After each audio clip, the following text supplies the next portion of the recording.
सन् 2021 को नोभेम्बरमा संयुक्त राष्ट्रसङ्घको मुख्यालयमा भर्चुअल रूपमा आयोजित the United nation food system summit, जसमा नेपालका तर्फबाट तत्कालीन प्रधानमन्त्रीले भाग लिनुभएको थियो एवं दिगो विकास सम्बन्धी एजेन्डा 2030 द्वारा अभिव्यक्त दिगो कृषि विकास, खाद्य सुरक्षा, पर्याप्त र स्वास्थ्यकर खाद्यमा पहुँच, भोकमरीको अन्त्य लगायत समग्र कृषि विकास प्रणालीमा हामीले हासिल गरेको प्रगति, हामीलाई प्राप्त अवसर, हाम्रा सामु देखिएका चुनौतीका सम्बन्धमा अनुभवको आदान प्रदान, छलफल र मूल्याङ्कन गरी अबको गन्तव्य निर्धारण गर्ने उद्देश्यले आयोजना गरिएको यस महत्त्वपूर्ण सम्मेलनमा नेपालको सहभागिता अत्यन्त सक्रिय, यथार्थमा भन्दा देखिने तथा अनुभूत हुने गरी सक्रिय रहेको बेहोरा म यहाँहरूलाई अवगत गराउन चाहन्छु।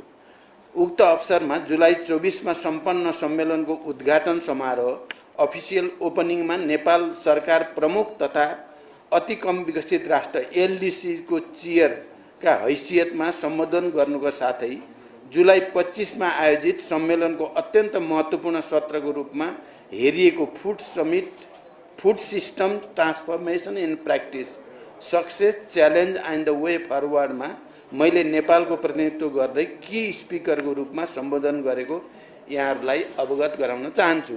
साथै सम्मेलनको अर्को महत्त्वपूर्ण सत्र प्लेनरी सेसन अन स्कुल मिललाई पनि नेपालको सरकार प्रमुखको हैसियतमा मैले सम्बोधन गरेँ।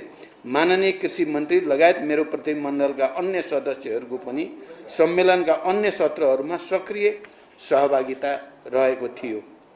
24 जुलाईमा सम्पन्न उद्घाटन सत्रलाई सम्बोधन गर्ने क्रममा मैले खाद्य सुरक्षा, पर्याप्त र सुरक्षित र स्वास्थ्यकर खाद्यमा सहज पहुँच, दिगो कृषि विकास, गरिबी निवारण, भोकमरीको अन्त्य लगायतका एजेन्डा 2030 ले निर्देश गरेका उद्देश्य प्राप्त गर्नमा अति कम विकसित राष्ट्रहरूले भोग्नु परेका समस्याहरू एलडीसी को चेयरमैन को हैसियतमा अन्तर्राष्ट्रिय समुदाय समक्ष राखेँ। साथै अति कम विकसित मुलुकहरूका करोडौंको संख्यामा रहेका जोखिममा परेका नागरिकहरूलाई आशाको दियो सञ्चार गर्नका लागि अन्तर्राष्ट्रिय समुदायले सामूहिक प्रतिबद्धता देखाउनु पर्ने खाँचो पनि मैले प्रष्ट पारेको छु। विश्वव्यापी रूपमा देखा परेको जलवायु परिवर्तनलाई थेग्ने दिगो र भरपर्दो उत्पादकत्व वृद्धिका लागि विशेष गरी साना कृषकहरूको लागि प्रविधि, मल, बजार, पुँजीमा सहज पहुँचको सुनिश्चितता गर्न आवश्यक रहेको विषयलाई जोडदार रूपमा राखेको छु। उद्घाटन सत्रमा संयुक्त राष्ट्रसङ्घका महासचिव, आयोजक प्रमुख इटालीका प्रधानमन्त्री तथा अन्य मुलुकका राष्ट्र प्रमुख तथा सरकार प्रमुखहरूले समेत सम्बोधन गर्नुभएको थियो। सोही दिन बिहान आयोजित स्कुल मिलसँग सम्बन्धित प्लेनरी सेसनमा बोल्दै मैले स्कुल मिलका सम्बन्धमा नेपाल सरकारबाट भएका प्रयासहरू अन्तर्राष्ट्रिय समुदाय समक्ष राखेको थिएँ। यहाँहरूलाई अवगत नै छ, स्कुल फिडिङमा नेपालको अनुभव यथार्थमा नै सफल अनुभव रहेको छ। नेपाल सरकार र डब्ल्युएफपी को सहकार्यमा सञ्चालित यस कार्यक्रमबाट 33 लाख भन्दा बढी बालबालिका लाभान्वित भएका छन्। यो कार्यक्रमबाट विद्यार्थीहरूको भर्ना सङ्ख्या, हाजिरी र उनीहरूको सिकाइको स्तरमा उल्लेख्य परिवर्तन भएको छ। गत 5 वर्षमा हामीले दिवा खाजा कार्यक्रमको बजेटमा 4 गुणाले वृद्धि गरेका छौँ। यसै वर्ष पनि यो तथ्यलाई आत्मसात गर्दै शिक्षा क्षेत्रको सम्पूर्ण बजेटको 6% यस कार्यक्रमका लागि छुट्याइएको छ। यो क्षेत्रमा नेपालले लिएको अग्रसरताप्रति अन्तर्राष्ट्रिय जगतले प्रशंसा गरेको छ। साथै डब्ल्युएफपीले यस क्षेत्रमा थप सहयोग गर्ने तत्परता पनि व्यक्त गरेको छ। यो सम्मेलनको अत्यन्त महत्त्वपूर्ण सत्रको रूपमा लिएको food system transformation in practice, successes, challenges and the way forward जुन दोस्रो दिनको बिहान आयोजना भएको थियो, सो प्लेनरी सेसनलाई मैले की नोट स्पिकरको रूपमा सम्बोधन गरेँ। सो क्रममा मैले यो सम्मेलनले सन् 2021 आयोजित फूड सिस्टम समिट पश्चात समग्र खाद्य प्रणाली तथा कृषि क्षेत्रको विकासमा भएका कार्यहरूको समीक्षा गर्दै अबको बाटो तय गर्न हामीलाई मार्गदर्शन गर्ने कुरा हामीले व्यक्त गर्यौं। मैले अन्तर्राष्ट्रिय समुदाय समक्ष नेपालको संविधान धारा 36 ले प्रत्याभूत गरेको सम्पूर्ण नेपालीको खाद्य सम्बन्धी हक सुनिश्चित गर्न सरकार दृढ रहेको र सरकारले food system transformation strategic plan 2022 देखि 2030 तयार गरेको र त्यसलाई प्राथमिकताका साथ कार्यान्वयनमा लैजाने धारणा व्यक्त गरे। कृषि उत्पादकत्व वृद्धि गर्ने, स्थानीय कृषिलाई सपोर्ट गर्ने, स्टोरेज सिस्टम सुधार गर्ने, कृषि पूर्वाधार विकासको लागि पब्लिक प्राइभेट पार्टनरसिपमा जोडिने जस्ता विषयहरू उक्त रणनीतिक योजनामा समाविष्ट भएको बारे पनि अन्तर्राष्ट्रिय समुदायलाई अवगत गराइयो। औपचारिक कार्यक्रमहरूका अतिरिक्त सम्मेलनका दौरानमा अत्यन्त महत्त्वपूर्ण द्विपक्षीय भेटवार्ता तथा संवादहरू भएका छन्। सम्मेलनको साइडलाइनमा संयुक्त राष्ट्रसङ्घका महासचिव महामहिम एन्टोनियो गुटेरेससँग भेटघाट तथा छलफल भएको यहाँहरूलाई अवगत गराउन चाहन्छु।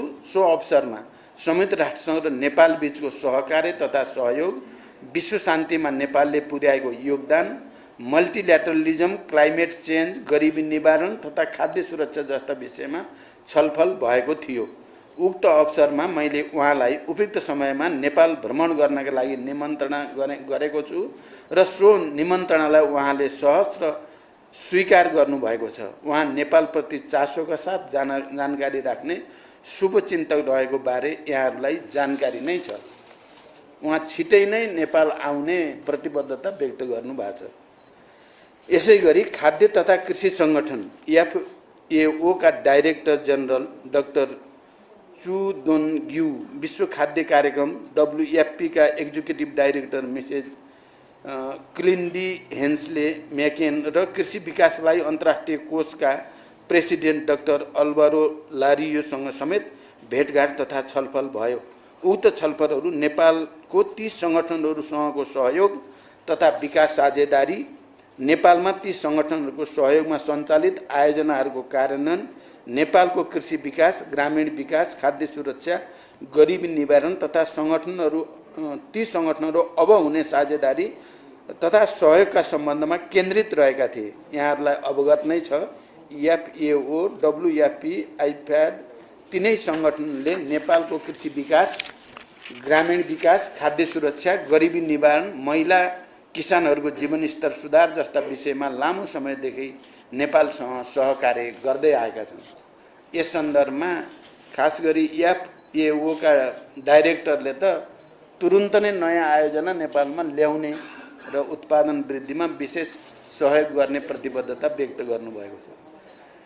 सम्मेलनको दौरानमा बङ्गलादेशका प्रधानमन्त्री महामहिम शेख हसिनासँग महत्त्वपूर्ण द्विपक्षीय भेटघाट भएको छ।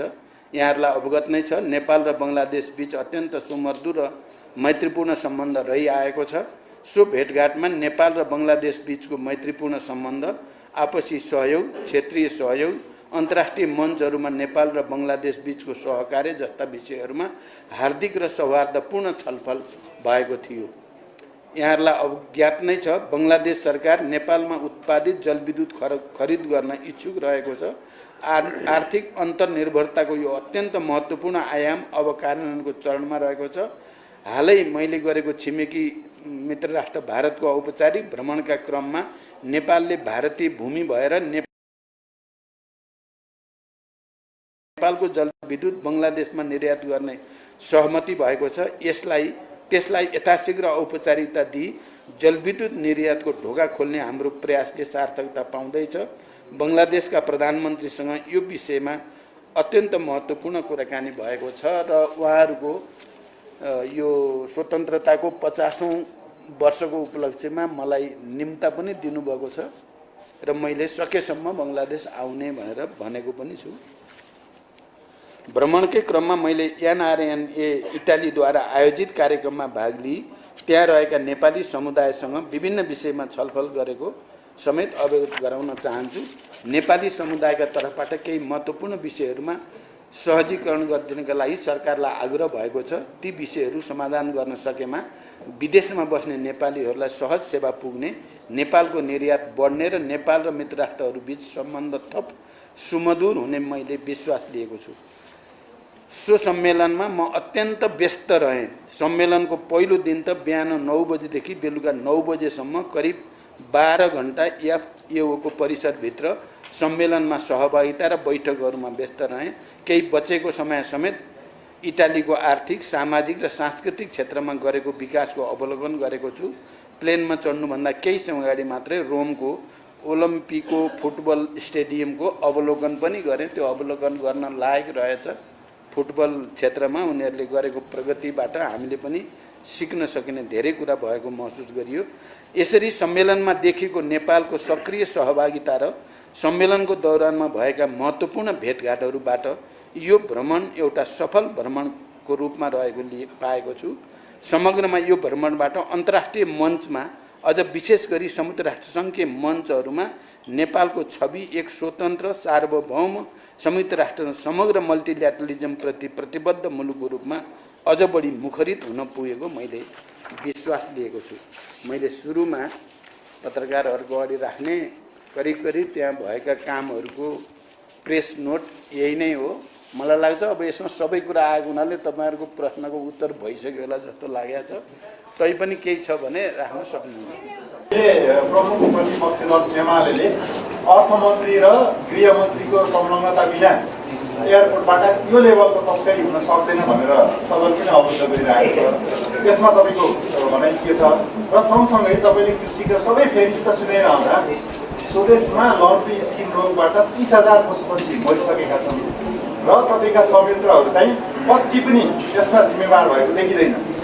यो रोग नियन्त्रणका लागि कति पनि जिम्मेवार भएको देखिँदैन। बरु बजेट कटौती भएको विषयमा पनि अहिलेसम्म केही ठोस भएको छैन। आर्थिक वर्षको 15 दिन सक्ने लागेको छ। प्रधानमन्त्रीले यो किसानका दुःख भुल्नु भएको हो कि यो सरकार संवेदनशीलै नभएको? यसको बारेमा पनि स्पष्ट जवाफ दिनु होला। धन्यवाद। अरू सकियो जस्तो छ।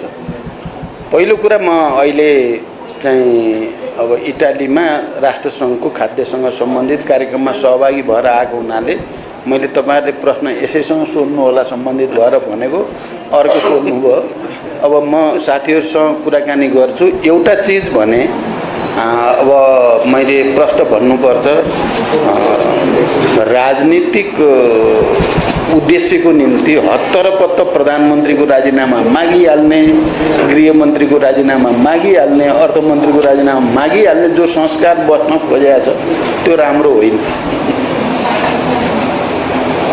प्रधानमन्त्री, गृहमन्त्री, अर्थमन्त्रीलाई स्पष्टीकरण राम्रोसँग दिने मौका पनि नदिनकन राजीनामा दिने भए देऊ, नत्र भने सदन चल्न दिँदैनौँ भनेर पहिल्यै घोषणा गर्ने कल्चर, यो राजनीतिक कल्चरले हामीलाई राम्रो ठाउँतिर लाँदैन। म यति भन्न चाहन्छु। अरू घटनाक्रम के भएको छ भन्ने कुरा मैले उपप्रधानमन्त्रीज्यूहरू, मन्त्रीहरूसँग कुरा गरिसकेपछि मात्रै अनि भन्न सक्छु मैले। पहिलो कुरा। अब दोस्रो कुरा, लम्की स्किनको बारेमा हामी पहिले पनि क्याबिनेटमा पनि र मन्त्रालयमा पनि हामी लगातार छलफल गरेर धेरै हदसम्म तपाईँले भने जस्तो स्थिति होइन। यो रोग फैलियो, हामीले चाहिँ सामान्य अनुमान गरे भन्दा बढी फैलियो, त्यो साँचो कुरा हो। तर सरकारको तर्फबाट त्यसको निदानको लागि पनि त्यत्तिकै प्रयास भएको छ र हजारौं गाईबस्तुहरू चाहिँ भ्याक्सिनबाट, उपचार प्रक्रियाबाट सन्चो पनि भएका छन्। अर्को पक्ष त्यो पनि हो। तर हामी सबै मिलेर यसलाई निदान गर्नको लागि अझै मेहनत गर्नुपर्छ भन्ने कुरा पनि साँचो हो। अब अहिले कृषि मन्त्री पनि मसँग नै हुनुहुन्थ्यो उता नै। उहाँले चाहिँ जानु अगाडि लम्की स्किनको चाहिँ रोकथामको निम्ति मैले भनेको पनि थिएँ। हामीले क्याबिनेटमा छलफल गरेका पनि थियौँ र धेरै मेहनत गरिएको छ। यो कुरा पनि पत्रकार साथीहरूले बुझिदिन पर्यो। दोस्रो तेस्रो के भन्नु पर्यो? अब त्यसकारण अरू कुरा त अब तपाईँहरूलाई थाहा छँदैछ। एउटा के कुरा हो भने अहिले हामी बडो उपयुक्त समयमा संयुक्त राष्ट्रसङ्घको एउटा महत्त्वपूर्ण फोरम एफएओको र त्योसँग सम्बन्धित अरू फोरममा गएर सक्रियतापूर्वक, अझ 2 दिन त यस्तो थियो कि त्यहाँ संसारभरिका अब राष्ट्रपति, सरकार प्रमुख, सबै मन्त्रीहरू त खचाखच हलमा थियो। त्यहाँ नेपालै नेपाल देखिन्थ्यो। कि नोटिस स्पिकर नेपालकै सुरु गर्दाखेरि पनि नेपालकै, सबै नेपालकै हुँदा त्यसले चाहिँ राम्रो सन्देश चाहिँ विश्वभरि प्रभावित भएको छ। र चाहिँ फेरि राष्ट्रसङ्घका महासचिवसँग अनि एफएओकै डाइरेक्टरसँग जस्तो खुला दिलले कुरा भयो, उहाँहरू नेपाललाई सहयोग गर्ने, अझ बढाउने सहयोग भन्ने कुरामा प्रतिबद्ध हुनुभएको छ। त्यो चाहिँ वास्तवमा हाम्रो सक्रियता, हाम्रो एक खालको इन्टरभेन्सन भन्छ नि, हामीले आफ्नो ठाउँबाट जो हस्तक्षेप गऱ्यौँ त्यो अझ त्यो बालबालिकाको खाद्य चाहिँ स्कुल मिल सम्बन्धी विषयमा त खुलेर प्रशंसा गरेँ। मैले बोलेर तल झल्न पाएको छैन, बधाई दिनेको ताती भयो, यही हो गर्नुपर्ने भने जस्तो भयो। र पछिका मिटिङहरू पनि शेख हसिनासँगको मिटिङ पनि अनि डाइरेक्टरसँगको मिटिङ पनि त्यसरी नै नेपालको राष्ट्रिय हितमा महत्त्वपूर्ण चाहिँ बैठक भएको मैले महसुस गरेको छु। कतिपय पत्रकार साथीहरूले प्रधानमन्त्री नगए नै उनी कहिले नि गएको थिएन, भएकै र त जम्मा 2021बाट पहिलो भएको 2021, त्यसपछि अहिले भएको 2021 में नेपालको प्रधानमन्त्रीले र संसारभरि भर्चुअल मिटिङ भएर छ। त्यहाँदेखि पत्रकार साथीहरूले पनि अलि राम्रो बुझेर अध्ययन गरेर लेख्नुपर्छ। तपाईँहरूलाई भने त होइन, जसले लेख्नुभयो विचारै नगरी लेखिदिने क्या। नेपाललाई राष्ट्रलाई फाइदा भएको कुरा त फाइदा भयो भन्न पनि सक्नु पर्यो नि। अरू धन्यवाद।